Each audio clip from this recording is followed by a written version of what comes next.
मगधी बेला के सब दर्शक सबके हम अतुल आदित्य नमस्कार और प्रणाम करहिले और आशा करहिले कि अपने सब सुरक्षित होथिन।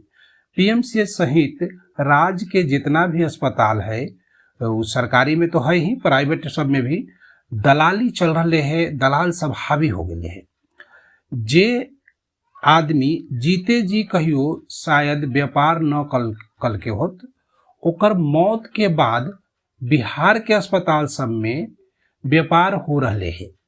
सुशासन बाबू के शासन में आई इतना बड़ा आपदा के समय में जहां मानवता के सख्ते जरूरत है, वो जे मानवता शर्मसार हो रहे है। और बिहार के सभी अस्पताल सब में कोरोना से मरे वाला लोगन के सबके साथे दलाल लोग व्यापार में मगन है। परिजन लोग के सब के मुंह देखेला 1000 रुपया के दलाली देवे पड़ रहे है। आओ सब के दाह संस्कार के ले जाइला 10,000 रुपया देवे पड़ रहे है।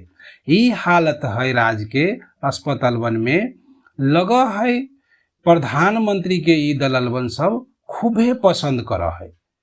आओ उनकर बतवों के खूबे ध्यान से सुना है, तबहिए तो आपदा के भी उ सब अवसर में बदल ले है। आओ मानवता भूल ले है।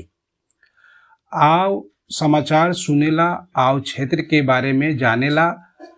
चैनल के अपने लोगन सब्सक्राइब करथिन, लाइक करथिन और शेयर करथिन। बेल आइकन के दबा देथिन ताकि इस तरह के समाचार जो है हम अपने सबके हमेशा देते रहिए।